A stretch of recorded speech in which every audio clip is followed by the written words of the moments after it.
Hello all! నేనైతే Sierra బర్త్‌డేకి pick reveal చేద్దామని అనుకున్న ఫస్ట్ పిక్. అందుకే పోస్ట్ చేశాననమాట. సో, ఫస్ట్ లుక్ క్రిషాది ఇది. అప్పటికే నాకు ఆపరేషన్ కాబట్టి నేను పుట్టిన ఒక 5 అవర్స్ తర్వాతనే నేను క్రిషాని మీట్ అయ్యాను. ఎంత క్యూట్ ఉందంటే, ఇంత అందమైన పిల్ల పుట్టిందా నాకనేది చాలా హ్యాపీ ఫీల్ అయినా. అండ్ చాలా హెల్తీగా పుట్టింది కూడా. ఇది ఫోర్త్ డే డిశ్చార్జ్ చేశారు నన్ను ఇంటికి. నేనొచ్చేసరికైతే మా చెల్లి అండ్ అత్తయ్య గారు కలిపైతే రూమ్‌ని ఇట్లా డెకరేట్ చేశారంట పాపకి. నాకు స్పెషల్‌గా వెల్కమ్ చెప్పారు.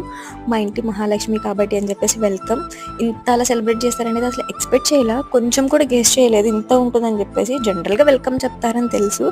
ఫస్ట్ అయితే నాకు ఆ డెకరేషన్ చూసినప్పుడే కొంచెం పెయిన్ తగ్గిపోయిందనమాట. అంత హ్యాపీ అయిపోయాను. హాల్ నుంచి నా రూమ్ వరకు కూడా డెకరేట్ చేశారు. అండ్ రూమ్‌లో వచ్చేసి బేబీ బెడ్ ఉంటది కదా! దాన్ని డెకరేట్ చేశారు. బేబీ గర్ల్ కాబట్టి పింక్ థీమ్‌తోనే మొత్తం అన్నీ కూడా పింక్ పెట్టి వెల్కమ్ బేబీ అని బ్యానరు అండ్ ఫాయిల్ బెలూన్స్ ఉంటాయి కదా! అవి పెట్టారు. వాటిలో అసలు పాప కనిపించట్లేదు చూడండి.